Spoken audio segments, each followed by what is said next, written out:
Hola, bienvenido a Lengua, conversaciones con Jorge Velázquez.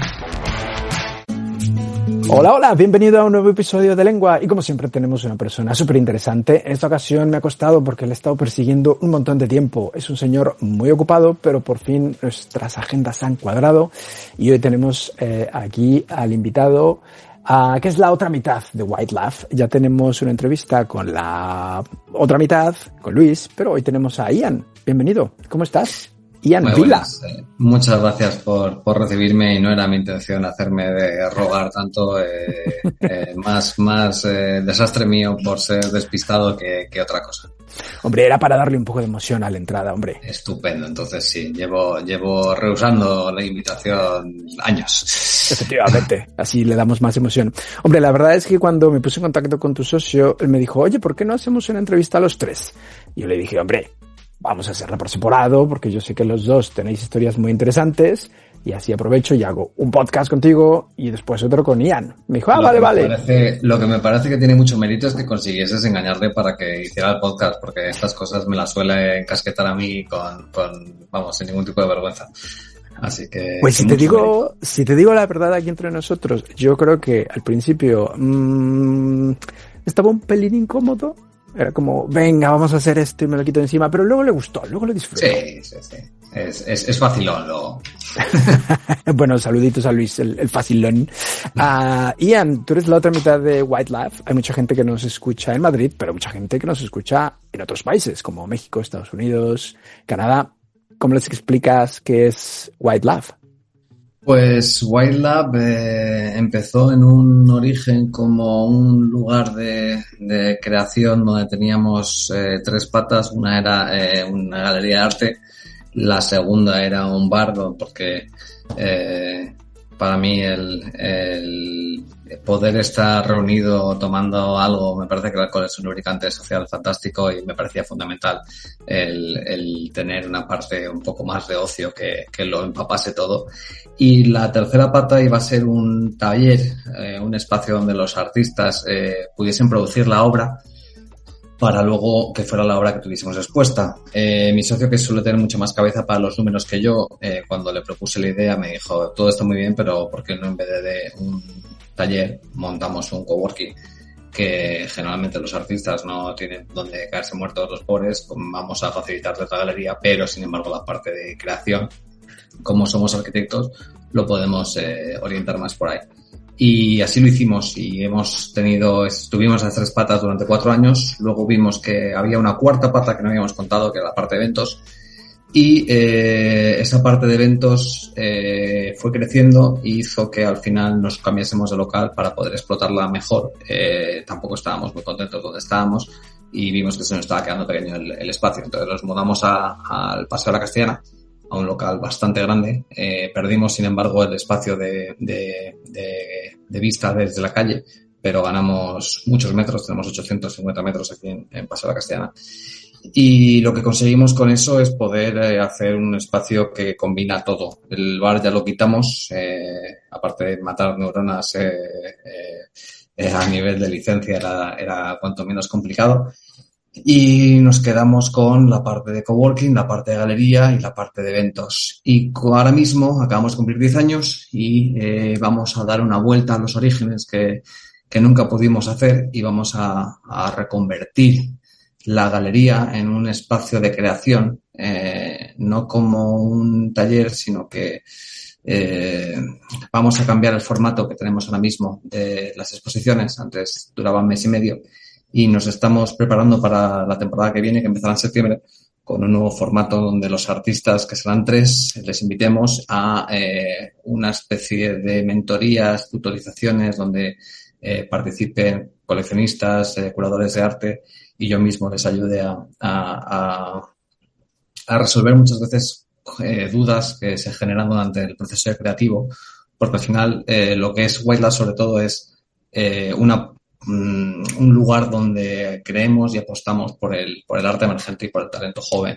No joven en cuanto a edad, sino joven en cuanto a tiempo de desarrollo en el mundo o de presencia en el mundo del mercado laboral. como tal creemos que podemos ayudar en esa faceta y es hacia donde hemos decidido después de 10 años que podemos seguir mejorando. Hombre, tiene mucho mérito que habéis llegado a los 10 años. Habrá pasado de todo en estos 10 años, ¿no? Un COVID de por medio, además, justo cuando estábamos cambiando el local, dándole más visibilidad o más importancia a los eventos y nos tocó el COVID. Eso fue, la verdad, bastante penoso, pero bueno, lo soportamos y aquí seguimos dando un poco de guerra. Tenéis todavía el espacio de coworking, ¿no? Tenemos el espacio de coworking, lo que pasa es que mientras que antes el coworking lo teníamos más orientado a la arquitectura, como ya digo, aparte de White Lab como tal, está White Lab Studio, que es la parte de galería, digo, de estudio de arquitectura, que llevamos mi socio y yo. Y el coworking antiguamente sí que estaba más, no porque lo eligiéramos, sino que al final por nuestras influencias y por la gente que conocíamos, la mayoría de gente que teníamos en el coworking eran arquitectos y las sinergias que se generaban eran muy positivas. Ahora, en vez de tener un formato como teníamos antes abierto de puestos de trabajo, ahora tenemos 3 salas y alquilamos las salas en conjunto, por lo cual ya no es algo que pueda servir tanto para autónomos que quieran venir a un espacio de trabajo, sino que ya son 3 salas que, pese a todo al final, es cierto que 2 de ellas las tenemos alquiladas a estudios de arquitectura, pero ya son estudios de arquitectura que tienen su base aquí. ¿De dónde surge la idea de fundar White Lab y por qué el nombre? Bueno, con el nombre cuando son 2 personas las que son socios, no todo sale a la primera y tuvimos un periodo de reflexión y de aportar distintas ideas y White Lab fue la que menos nos disgustó a los dos de todas las propuestas que íbamos soltando. Al final, la galería está muy imbuida con cosas de la arquitectura o de cómo nosotros entendemos el espacio. Al final, si seguimos apostando por la galería es porque nosotros creemos en que el mundo obviamente es más bonito y se vive mejor con arte y la arquitectura es una prolongación más de esa rama del arte. Entonces, White Lab sí que es cierto que está muy referenciado a una arquitectura blanca en la que nosotros nos sentimos muy cómodos. ¿Y cómo surgió? Pues no sé si lo contó mi socio, espero que sí y espero que coincida lo que contase hace un tiempo con lo que voy a contar ya ahora. Él lo cuenta claramente desde su punto de vista y es cierto que cuando yo le llamé para engañarle, él todavía estaba viviendo en Pekín. Yo venía de haber estado trabajando con él en Pekín unos años antes, pero yo ya me había cambiado después de un tiempo con él en Pekín, me mudé a Tokio, estuve trabajando 2 años y medio, luego me volví a España y cuando ya llevaba también unos años de ejercicio profesional en otro estudio, pues le llamé básicamente para engañarle, para decirle que volviese, que íbamos a montar ese bar que siempre habíamos querido y es cierto que gran parte de las influencias que nos sirvieron para montar White Lab vienen de nuestra época viviendo fuera. A mí había un local que me gustaba mucho en Pekín, que siendo Pekín algo muy distinto a lo que es ahora, que realmente era una zona donde donde los expatriados realmente vivían en comunidades, que no había prácticamente nada de comunicación entre los expatriados y los chinos en general. Surgían espacios realmente interesantes. Y había un sitio que se llamaba Bookworm, que era una librería, donde tú ibas a tomarte un café y lejos de alquilar el libro, lo que hacías es que te ponías a sentarte a tomarte el café y te leías el libro y también había como espacios de reuniones y era como al final lo que generaba era una comunidad en torno a este caso a una librería y me pareció algo muy bonito. Y yo quise generar eso mismo, extrapolar esa idea en torno al arte. No sé si alguna vez lo conseguimos. Sí que recuerdo días en los que realmente White Lab estaba como con bullicio porque teníamos a alguien pintando en el piso de arriba y el bar estaba lleno y el coworking, la gente que estaba en el coworking entraba y salía. Y ha habido días que sí que se ha parecido un poco al concepto que a mí me habría gustado, pero parte de ser un emprendedor es entender que una cosa es lo que quieres plantear y otra cosa es lo que acaba saliendo. y hay que tener cintura y amoldarse. Me habría gustado que la parte de bar pudiese seguir presente, pero bueno, esto es como lo que pides y lo que te llega, ¿no? Por tiempo, pues un poco por el estilo. Exacto. Pero bueno, teníais un sueño y lo habéis cumplido. Me imagino que estaréis contentos, satisfechos. Sí, no, la verdad es que es muy bonito y realmente, joder, acabamos de cumplir 10 años, la fiesta de aniversario ha sido realmente conmovedora. Me he dado cuenta de que en esos 10 años, al final, gran parte de los artistas que han pasado al margen de su proyección, de cómo les haya ido, ya pienso en ellos más como casi amigos que otra cosa, y hay muchos de ellos que sin duda alguna son personas ya muy importantes en mi vida a nivel personal. Sí, sin duda. Y de hecho, es algo muy satisfactorio. No es tanto algo que económicamente sea especialmente rentable, como siempre lo decimos Luis y yo, lo hacemos, nunca mejor dicho, por amor al arte, pero la verdad es que nos abre las puertas de estar, para empezar, vinculados a un mundo que nos encanta, que es el mundo de la creación, a todos los sentidos. No hay nada más bonito que estar rodeado de gente que no está conforme y que quiere seguir haciendo y apostando por proyectos personales. Es algo precioso. Y luego porque a través de esas personas, pues todo se enriquece, desde las conexiones que surgen, desde los proyectos, desde la forma en la que podemos relacionarnos, siempre es a más. Mm-hmm. Quiero que nos cuentes antes de White Love, porque sé que viviste en Suiza, en China, en Japón, antes de regresar a España. ¿Cómo fue esa etapa de formación y esa experiencia internacional? ¿Qué hacías por allí? Pues lo que realmente me tocó el gusanillo, bueno, yo de muy pequeñito, jovencito, Bueno, más pequeñito y más jovencito aún, con 9 años, porque por ¿cuántos un años tienes tema, ahora? demasiados. Por un tema familiar, me tuve que ir a Estados Unidos durante un año y siempre tuve como un poco de dicotomía en cuanto a entender la cultura española como otra cosa. O sea, no era algo donde yo me sintiese especialmente cómodo. Y en parte por eso, pues cuando tuve la oportunidad de irme a hacer el Erasmus, conseguí una muy buena plaza en la Universidad, en la Via Giulia de Roma, que la verdad es que me apetecía mucho. Soy un amante del Renacimiento y bueno, de toda la Italia clásica. El Foro Romano, no sé, es uno de los sitios que me puede seguir pareciendo mágico.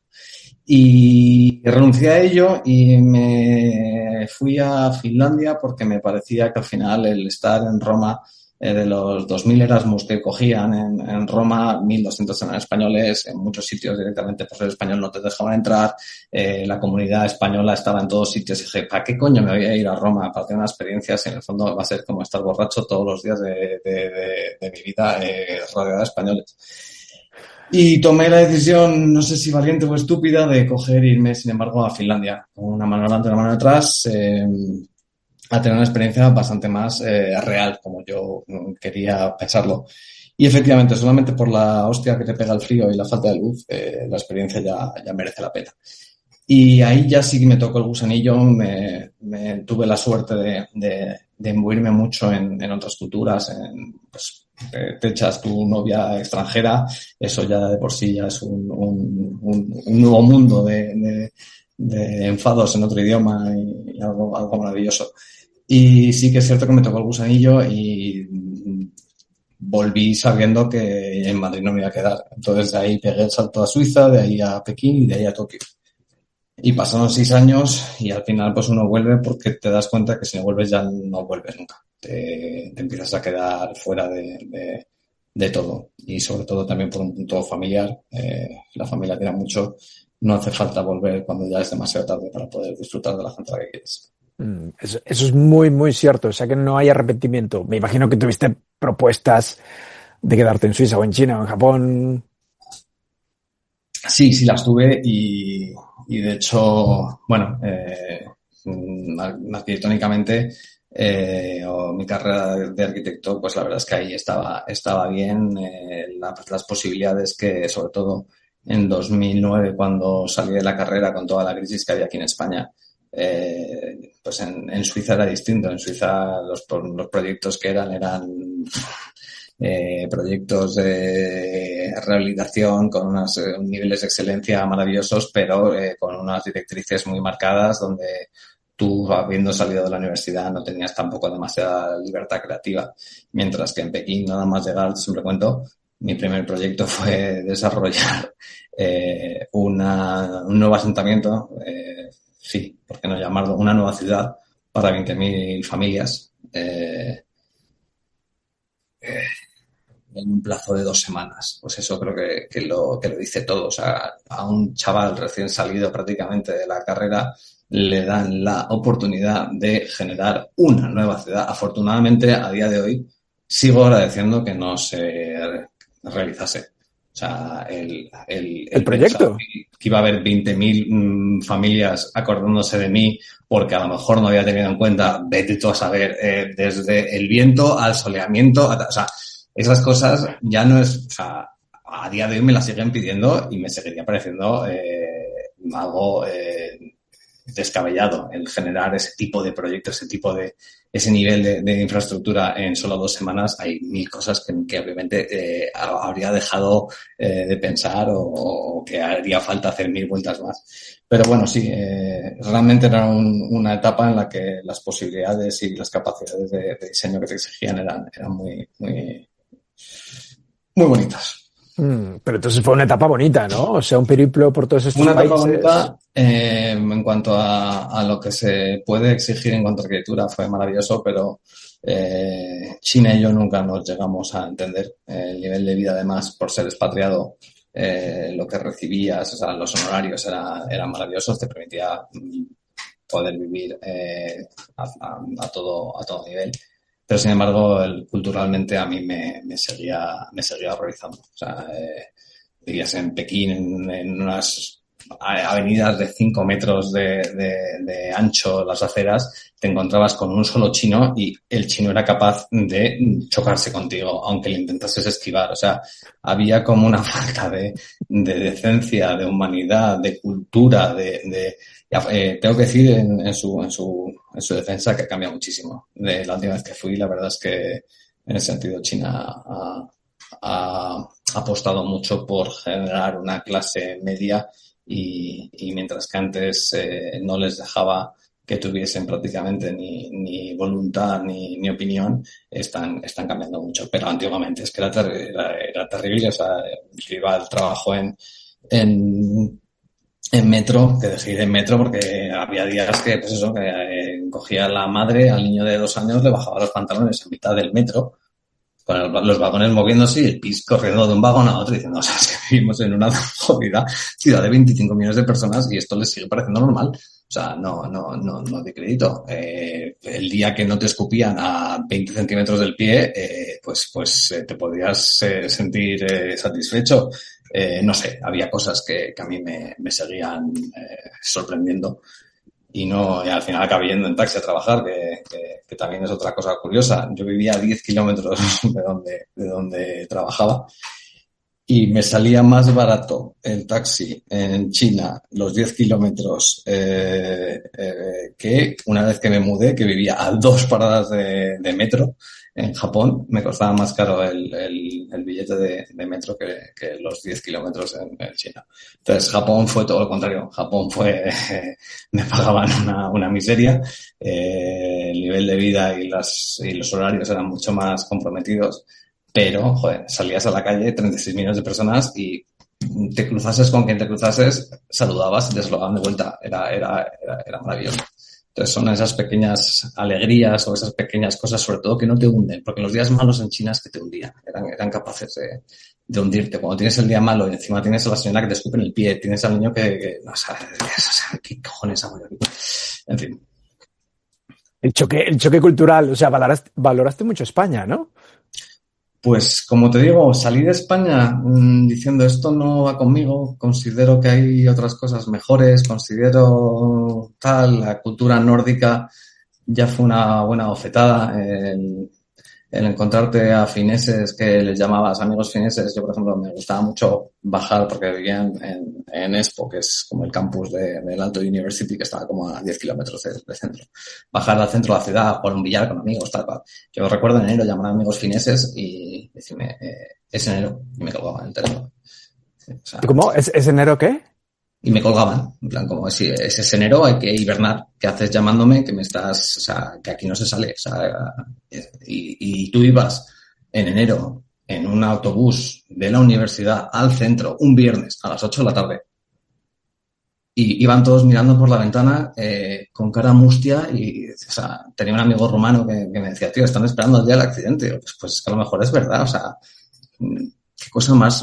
Ahora, luego llegaba el verano y eran capaces de estarse 3 días sin dormir, o sea, les afectaba tanto, o sea, pero sí, es increíble, el clima es jodido, pero lo realmente jodido es el sometimiento al que se veían obligados como comunidad a aceptar. Coño, o sea, yo salía, daba igual que hiciese frío, que nevase, que tal, o sea, si no, bueno, en fin.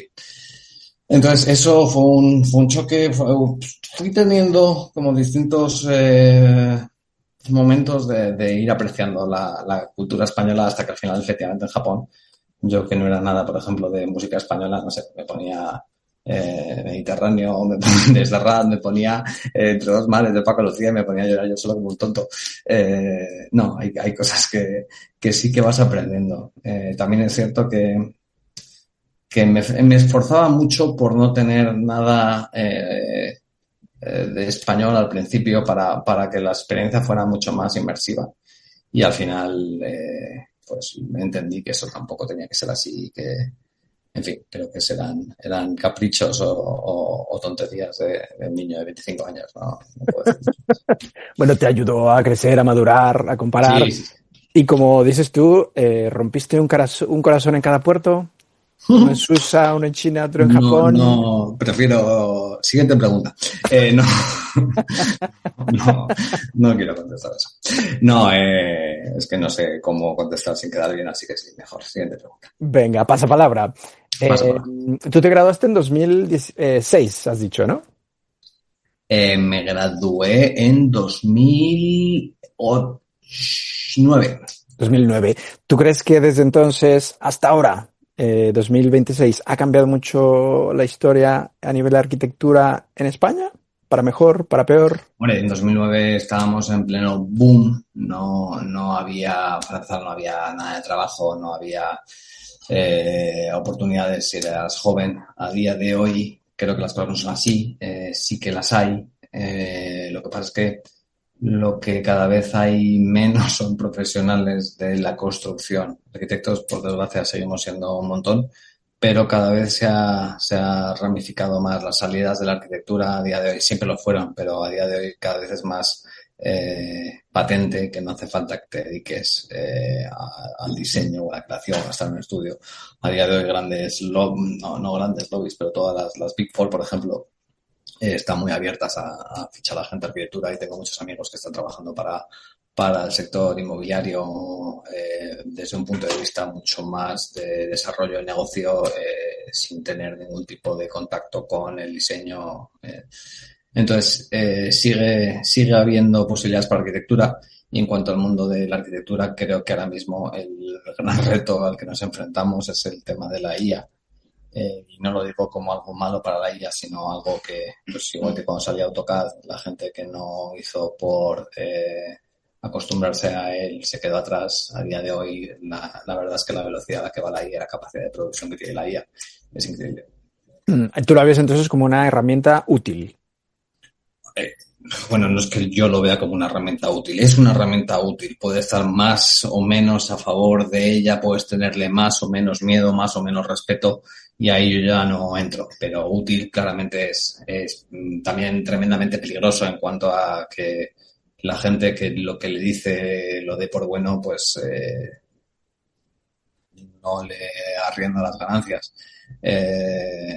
Hay que chequearlo todo, pero al menos sí que te ayuda muchas veces a ser un detonante, a abrirte la mente en cuanto a las redes sociales, en cuanto a la inteligencia artificial más común, como puede ser ChatGPT, Claude, todas estas cosas. es una herramienta bastante cómoda muchas veces para ayudarte a encaminarte en un principio de proyecto. Luego no tienes que dejar de comprobarlo todo y no tienes que dejar o sea, si te fías estás bastante jodido. No hay que fiarse 100%, hay que comprobar las fuentes y la información, 100%. Bueno, tú eres arquitecto de formación, pero te tira mucho el arte, ¿cierto? Sí, vamos, de hecho, hasta el punto que estoy haciendo el doctorado ahora mismo en arquitectura y lo estoy vinculando con el arte. Acabo de presentar, de hecho, el plan de investigación del tercer año, me queda solamente un año. Qué gracia me hago yo solo. Para poder entregar la tesis, y estoy en un grupo de investigación con mi director de tesis, y la verdad es que es bastante bonito el proyecto, y habla sobre la capacidad de regeneración del arte urbano y las mejoras que tiene la calidad de vida, del impacto que puede tener una comunidad. Y especialmente he abierto un poco el melón sobre el tema de la durabilidad, sobre cuánto debería de durar cada una de las intervenciones que se hace de una forma pública en un espacio con un interés, un objetivo regenerativo. Cuánto tiempo tiene que estar en base a lo que, si cumple o no los objetivos por los cuales se ha propuesto. Interesante. ¿Tú crees que entonces el arte transforma una ciudad, transforma la sociedad, transforma a su gente, transforma todo? Que lo transforma, sin duda. Que casi siempre tiene una capacidad de transformación para bien, también. Que no en todos los casos es así, pues obvio. En este caso, la investigación parte de la base de que para medir la calidad de vida se utilizan 9 índices, 9 dimensiones, pues entre los que está la salud, el trabajo, la sostenibilidad, las áreas verdes, la política, en fin.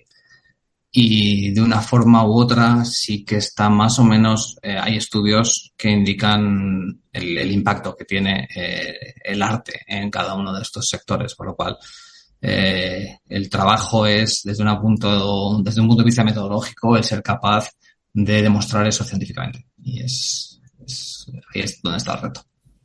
Interesante. Bueno, dentro de un año tendremos que leer esa tesis, ¿eh? Repito que me hago mucha gracia cuando digo que solo me queda un año, y me refiero a que desde hace, pues básicamente cuando entré, justo habían ampliado el plazo mínimo, que antes haciéndolo a tiempo completo te dejaban entregarla en 3 años y ahora te exigen 4. Y digo que a partir del año que viene podría empezar a presentarla, y espero que este año me cunda y a ver si es verdad que efectivamente tengo alguna buena noticia en ese sentido. Seguro que sí, seguro que sí. Estás escuchando Lengua. Conversaciones con Jorge Velázquez. Bueno, hablemos de Madrid y su arquitectura, porque tú eres arquitecto y eres madrileño. Me imagino que tú naciste en Madrid y hay muchas zonas de Madrid impresionantes. El Madrid de los Austrias, la zona business, que de hecho es donde está White Lab, ¿no? Cerca de Paseo de la Castellana, Cusco y demás. ¿Cuál es tu zona favorita de Madrid? ¿Y hay alguna que digas, uy, esa zona, mira, como que no me gusta mucho? No sé. Pues como madrileño hay ciertas zonas donde voy poco, la verdad. Bueno, esto es como lo de un madrileño nunca se mete en Navidades, en Cortilandia, en ese tipo de cosas. Pues es un poco lo mismo. Al final parece mentira, pero no nos metemos a ver ni disfrutamos muchas veces de lo bonito que son las zonas más turísticas de la ciudad. Con todo, bueno, me gusta mucho como espacio, como comunidad, lo que se genera y el ambiente que hay, toda la zona de Malasaña, quizás porque cuando era más jovencito, pues era donde ponían la música que a mí me gustaba. Yo lo pasaba bastante más con la... pues, iba a decir barbaridades. Me gustaba mucho la música indie, entonces la zona de Malasaña a nivel de restauración, a nivel de copas, a nivel de música me gustaba mucho, y a día de hoy pues le sigo teniendo cariño a toda esa zona. En cuanto a arquitectura, pues efectivamente creo que afortunadamente se ha desdibujado el concepto de los desarrollos de los PAUs, que en su día, en la época en la que yo estudiaba, se estaban desarrollando, y ha probado ser algo que, al margen de que funcione o no funcione en cuanto a precios, pues claramente es algo que, viendo la demanda que hay, pues te iban a comprar, por muy feo que quedase, y es como ha quedado, habría que fusilar, pero me gusta alguno de esos. En fin, nada, repito, quiero no ser tan jodidamente políticamente correcto. Lo bueno que tiene Madrid es que tiene muchísimos barrios y cada uno es con su esencia, y creo que cuando te toca proyectar en cualquiera de ellos, aparte de que ya se encargan con la normativa de ponerte muchas trabas, tú mismo tienes que autoexigirte el ser capaz de entenderte con el barrio en el que estás y hacer algo que vaya acorde. Al menos así lo creo yo. He tenido la suerte de poder hacer edificios por ejemplo, ahora en Barrio Vallecas, vamos, en la parte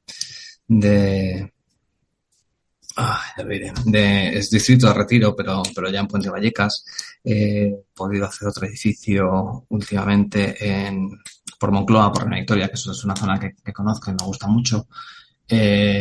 Y la verdad es que al final da igual donde seas del barrio. Creo que Madrid sigue teniendo unas posibilidades maravillosas, y si la normativa no fuera tan kafkiana, sería todo más sencillo, sobre todo a nivel de plazos, de burocracia.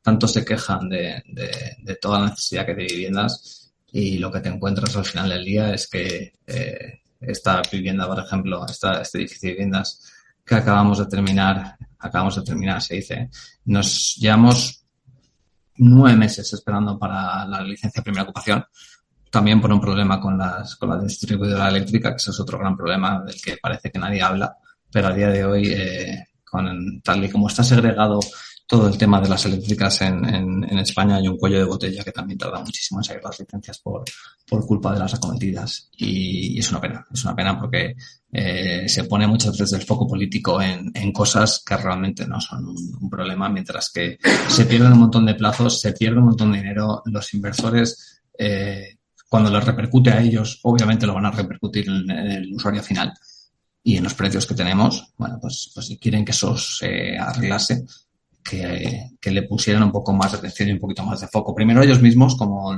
las trabas que ponen burocráticamente, y luego a día de hoy, tanto que hablamos de la sostenibilidad, hay que hacer algo. No puede ser que tengamos el sistema eléctrico en una situación tan deplorable como la tenemos. Pero bueno. Pregúntame sobre algo un poco más feliz que no te dé chapa sobre esto. No, sí ha estado muy bien, así aprendemos un poquito. Tú eres gran fan del arte, pero ¿tú eres creador? ¿Tú pintas, tú dibujas, tú has hecho algo? ¿Te gusta? Yo he hecho de todo, y de todo mal. Al final me metí al doctorado para poder decir que soy doctor en algo, porque la realidad es que me he metido y tengo la galería porque prefiero verlo desde la barrera. Me encanta pintar, he pintado bastante hasta que entré en la universidad y me dijeron cómo tenía que empezar a hacerlo, y eso es la mejor forma de matar la pasión que uno podía tener por hacerlo. He esculpido, piedra mucho menos, y no tengo ni puñetera, pero en madera sí que he hecho mis pinitos cuando era más joven. He intentado tocar varios instrumentos con muy poco éxito. De hecho, me compré un saxofón cuando vivía en Ginebra, intenté empezar a tocar el saxofón. El saxofón se ha recorrido medio mundo, me lo llevé a Tokio, y la última vez que me estaba intentando mejorar mis artes con el saxofón, como Japón es tan pequeño y los sitios son tan reducidos y mi capacidad para tocar el saxofón era la que era, y aparte el saxofón no lo puedes amortiguar, suena como suena y suena mucho, pues me iba a la bahía, a la zona del puerto, a tocar, donde generalmente no había nadie, hasta que un día pues me vino un pobre señor vestido de chaqué, que era el novio de la boda que estaba arruinando, intentando tocar Un Mundo Feliz de Aladdin. Y mi amor propio ese día dijo que a lo mejor tenía que colgar el saxofón para que... Y creo que no he vuelto a tocar el saxofón desde entonces. Nada, he intentado hacer un poco de todo. He hecho, por ejemplo, también un máster en dirección de cine. He hecho cosas muy variadas. Y nada, también lo justo para saber que soy un grandísimo consumidor de arte, y ahí se acaba mi periplo en cuanto a creación se refiere. Soy demasiado crítico, a lo mejor también un poco por el trabajo que hago como galerista y como curador, como para poder permitirme avanzar antes de ponerme yo solo todas las peores críticas y reseñas que uno debería. Está muy bien, eres un culo inquieto, has hecho de todo. He hecho cosillas, sí. No voy a negar. ¿Y alguna vez veremos esas cosillas en alguna exposición? No, en exposición no. O sea, tengo demasiado respeto y sería, para mi gusto, sería una falta de respeto para los artistas que exponen en la galería el que yo me pusiera a exponer con ellos al lado. Sería como decir, solamente porque el espacio es mío, pues aquí estoy yo y no. O sea, intento, de la misma forma que intento mantener un nivel y hago unos cortes, a mi juicio, bastante buenos. No me parecería justo para los artistas que no les permito exponer aquí el que yo lo hiciera. Muy bien, pero entonces estamos hablando de que hay un filtro importante en White Lab. No cualquiera puede exponer. Bueno, no, hombre, claro, no cualquiera puede exponer. Para empezar, y pido perdón para cualquier artista que haya querido exponer y no lo haya conseguido. Para empezar, el arte no deja de ser nunca algo ligeramente subjetivo. Y una de las cosas que pasan cuando eres el curador y el que eliges, porque siempre eliges con tu gusto. Entonces, Luis y yo, pues el gusto que tenemos en este caso además suele ser bastante similar. Entiendo que habremos dejado a gente muy buena fuera, pero que no encajaban dentro de lo que es White Lab. ¿Habéis tenido discusiones por este artista me gusta, pero a mí no, yo quiero que esté, yo no? ¿O soléis poneros de acuerdo? La parte relativamente es fácil. Bastante más pragmático, y la parte de galería me suele dejar que la dirija yo. Él se encarga más de la parte de eventos, y aunque para todo tipo de ediciones, ya sea de ediciones en cuanto a la dirección en la que van los eventos o la dirección en la que va la galería, pues obviamente compartimos. La parte de galería siempre tengo yo más peso. Entonces, artistas del mundo que nos estéis escuchando, al que hay que sobornar es a Ian. Puede ser. No digo yo que no. Puede ser. Bueno, invito a la gente que si tiene curiosidad vaya a la web, que es muy fácil porque es el mismo nombre de la galería, whitelab.es. Ahí encuentran, pues, básicamente todo lo que es la galería, el coworking, los eventos, el equipo, la localización, etcétera, etcétera. Y bueno, enhorabuena por ese 10º aniversario. Me imagino que hace 10 años ni te planteabas llegar a este aniversario. No me visualizaba yo en 10 años donde estaríamos, desde luego. Y bueno, un pequeño inciso. El lunes vamos a soltar las convocatorias de como te comentaba, de que íbamos a dar el cambio de ampliar los procesos de 4 meses, de mes y medio a 4 meses, y generar la parte más de laboratorio y con más mentorías y demás. Y la convocatoria la lanzaremos el lunes. Por eso de que si, con lo que has dicho, si alguien se mete el lunes, a lo mejor los apartados de la web han podido verse ligeramente modificados. Tenemos un duro trabajo este fin de semana por delante.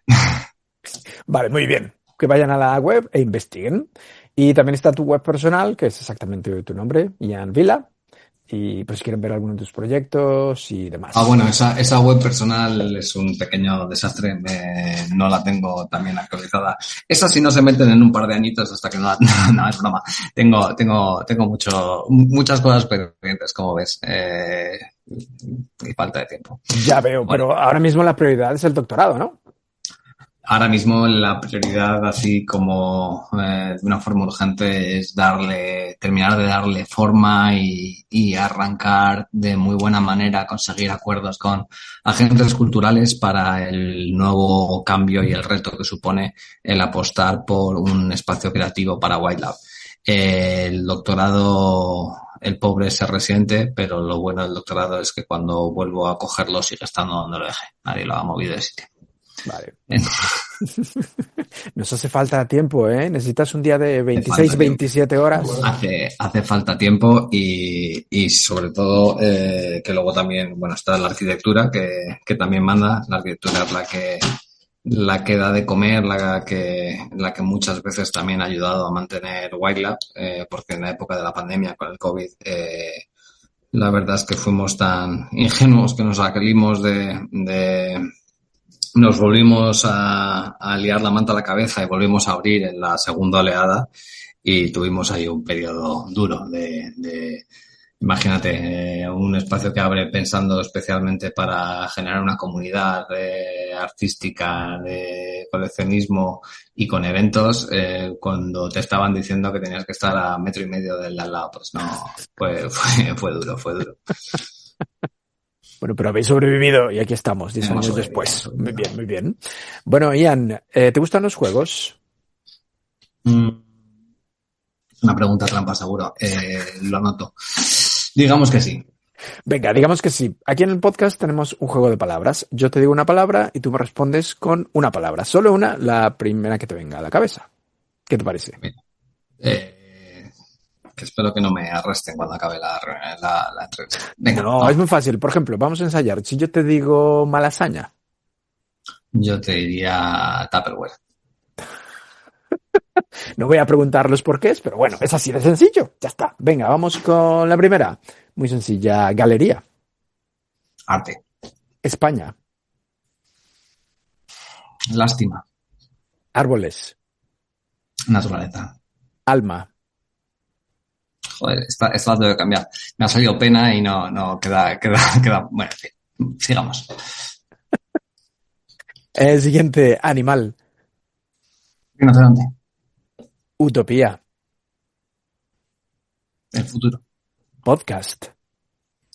Lengua. Ciudad. Madrid. Negro. Yo. Color. Negro. Lengua. Podcast. Siento que esto está entrando en un bucle. Sí, un poquito blanco. Laboratorio. Perfecto. Escultura. Iván Gómez.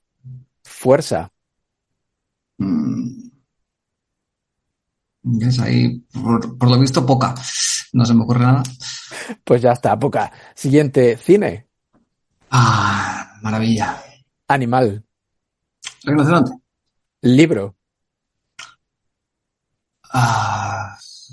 Cultura. Entrevista. Hoy. Lugar. Galería. Literatura. Poema. Energía. Positiva. Café. Solo. Sexo. Mucho. Cultura. Toda. Muerte. Espero que no mañana. Muchas palabras, muchas palabras. Bueno, da igual. Siguiente. Es que me ha salido mañana, entonces prefiero que no sea mañana. Siguiente. Dibujo. Plástico. Arquitectura.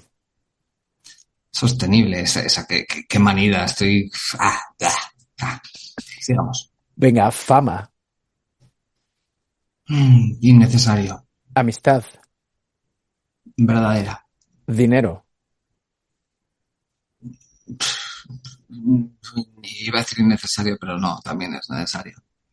Venga, necesario. Entonces, raíces. Familia. Museo. Proyecto. Música. Disfrute. Mujer. Disfrute. Conocimiento. Alma. Familia.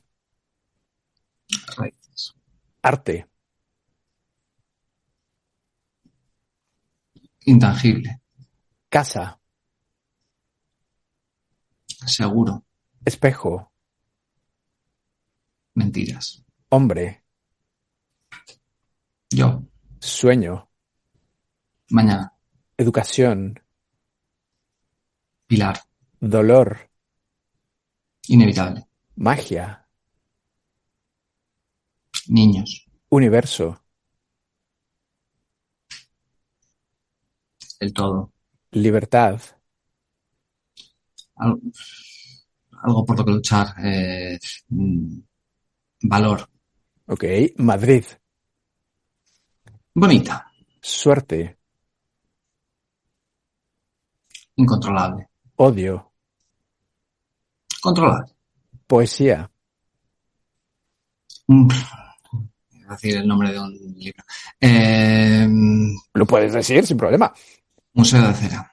Ok, y la última, amor.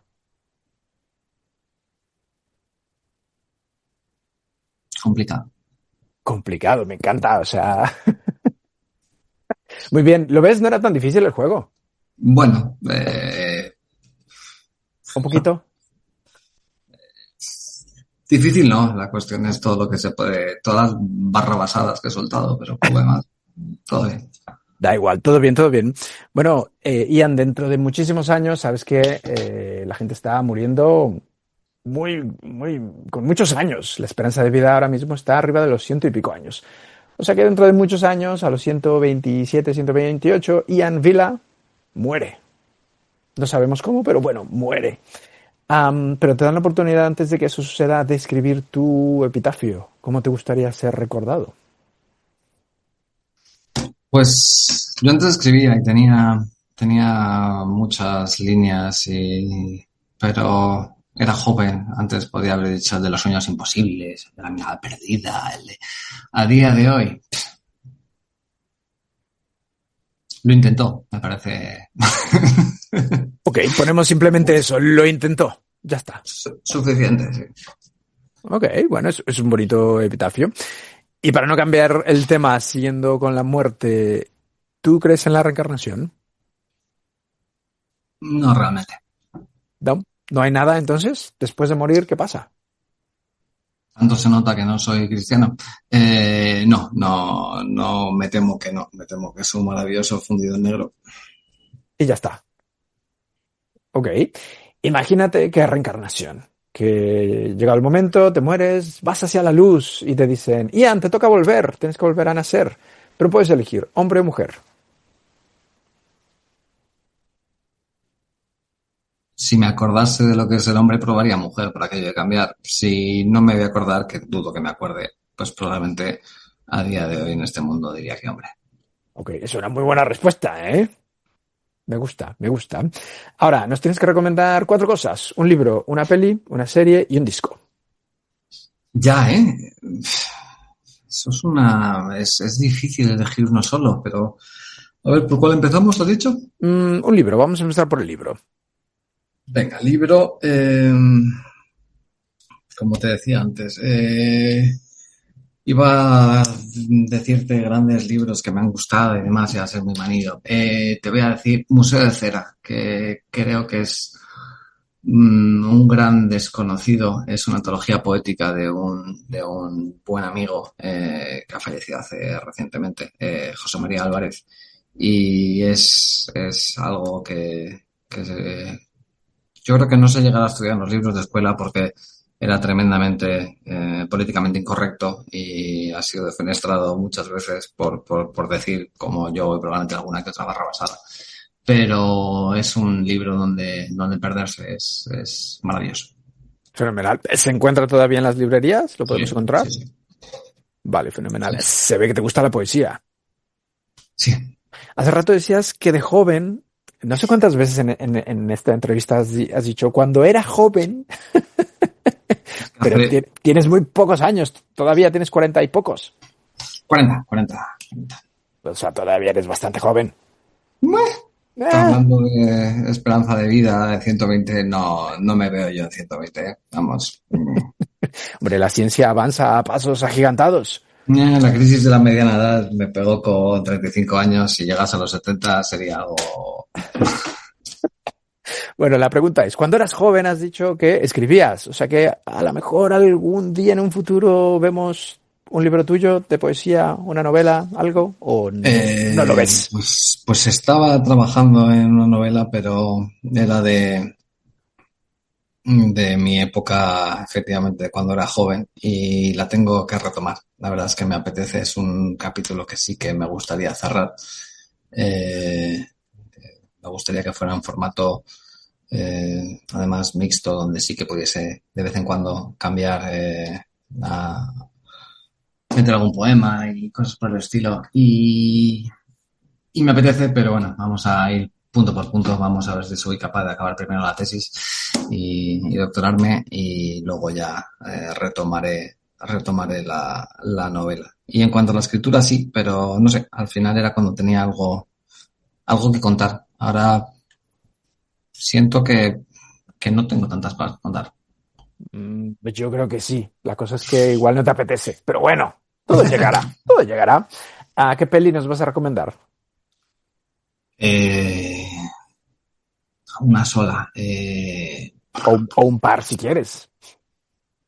La, la gran belleza es demasiado... Me encanta, pero ya lo habrá dicho medio mundo. Digamos algo más fácil y a la vez más raro. Alta Fidelidad. Me parece una película maravillosa y deliciosa. Me toca a muchos niveles, me toca el sentido musical, el cómo mira su vida a través de la música o de momentos o de discos y cómo eso lo va enlazando con los amoríos que ha tenido. Me parece una maravillosa. Mm, ¿Quién es el director? ¿Sabes? Me lo sabía, pero no te lo... Déjame un segundín. De hecho, acaba de salir. Si es que además está basada en un libro. Y el libro me lo leí y está bien, pero la verdad es que me quedo... Quizás porque la descubrí primero con la película. Alta Fidelidad 2000. Director es...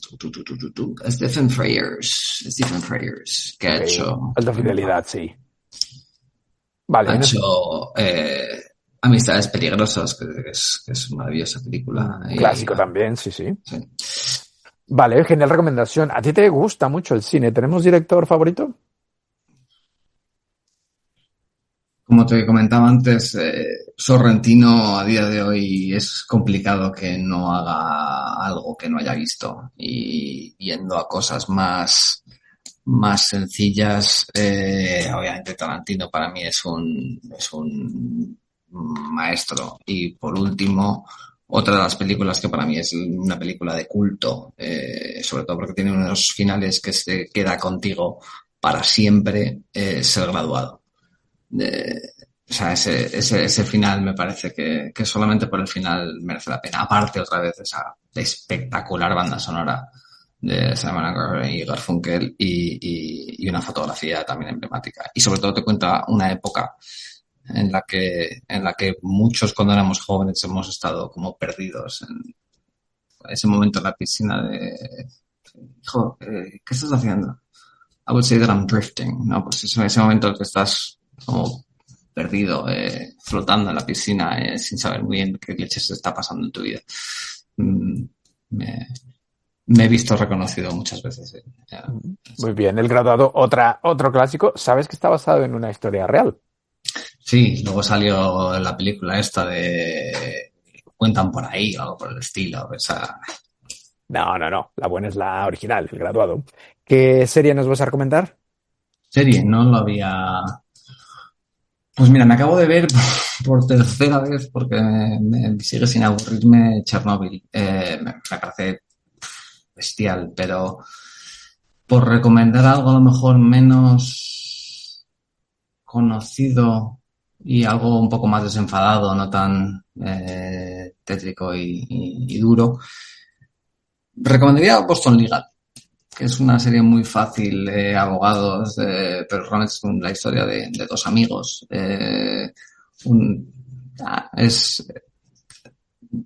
Me gusta, me parece que también toca muchos valores sobre la amistad, en este caso, enfermedad, muy bonita y muy agradable, muy fácil, te ríes mucho y el personaje de ¿cómo se llama esta chica? Joder.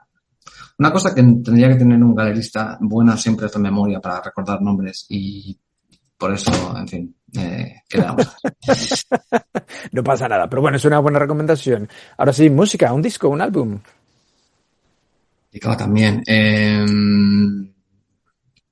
Venga, Jamiroquai, te diría Traveling Without Moving, que probablemente no es ni su mejor disco, pero es un disco que también le tengo mucho cariño. Y me sigue maravillando su capacidad de generar música de una forma tan desenfadada, tan fácil. Me gusta mucho, la verdad. Vale, fenomenal. Bueno, antes de terminar, el nombre del podcast, Lengua, lo generó un poco una cita de Emilio Lledó. ¿Conoces a Emilio Lledó? No. Bueno, es un filósofo y filólogo español. Tiene libros muy interesantes y él dice que la verdadera riqueza de los seres humanos es el lenguaje. ¿A ti qué te parece? ¿Estás de acuerdo? Bueno, Borges decía algo por el estilo, ¿no? Y de hecho, bueno, mi hermana es una amante de la lengua española y una gran defensora de la RAE y como diga que no, me estará persiguiendo en las siguientes vidas, si es que hubiese reencarnación, como me has preguntado antes. Sí puedo estar de acuerdo. Al final creo sobre todo que es la puerta para que entendamos muchas cosas. Más allá de cómo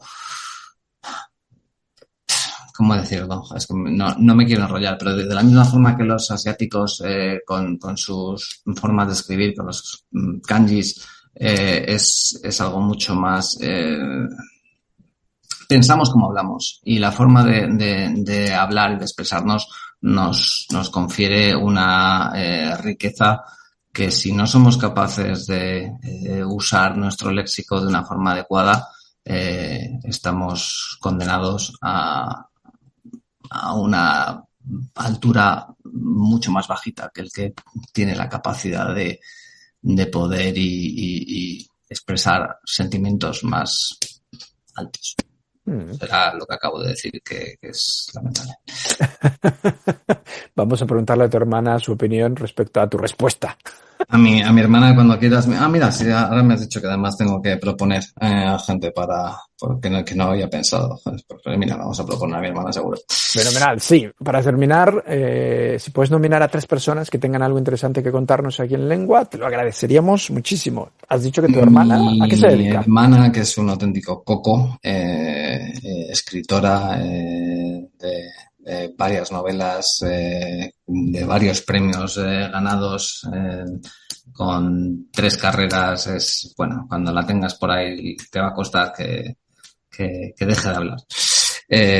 María Vilas, duda. Y luego, ¿quién más puedo nominar para estas cosas? Pues nominaría a Gonzalo de las Cuevas. Yo no sé si has tenido la posibilidad de... solamente por oírle hablar también. Que fenomenal. También y por último, ¿por qué no Venga, a Iván Gómez. Ok, ¿qué hace Iván? Iván Gómez es escultor y también tengo ganas de ver qué le sacas. Fenomenal. Y de jugo. Pues bueno, fenomenal. Para terminar, imagínate que te dan un micrófono y toda la humanidad te está escuchando. ¿Qué mensaje le dejamos a la humanidad? Que no hay que pensar... De verdad, toda la humanidad quieres que le dé un mensaje. Toda la humanidad te escucha, hasta los chinos. Pues tal y como está la humanidad, creo que hay un mensaje que nos vendría bien a todos y es que intentemos no dejarnos polarizar tanto, recuperar un poco de lenguaje con sentido, de ser sensatos, de no dejarnos caer en extremismos, de no ser dicotómicos, de como no me gusta esto, me voy al contrario. Vamos a reunirnos todos un poquito más en el centro y irá todo mejor. Y desde un punto de vista esto va a sonar un poco happy, friendly, pero que pensemos un poco en el mundo que queremos dejar. Fenomenal. Bueno, no es muy happy flower, está bastante bien. No iba a decir lo de los plásticos y demás, que es una lástima para el mundo, pero simplemente que tengamos un poquito de conciencia sobre el mundo que estamos dejando. Fenomenal, pues es un buen mensaje. Oye, Ian, muchísimas gracias por este ratito. Espero que estés bien y que te haya gustado la entrevista. Espero que no te haya aburrido mucho y yo me lo paso muy bien. Pues ya está, yo no me he aburrido y espero que la gente que nos esté escuchando tampoco, seguro que no. Gracias, Ian, un abrazo. Hasta luego. Gracias por habernos acompañado en este viaje a través de una historia inspiradora e interesante. Te esperamos la próxima semana, aquí, en Lengua.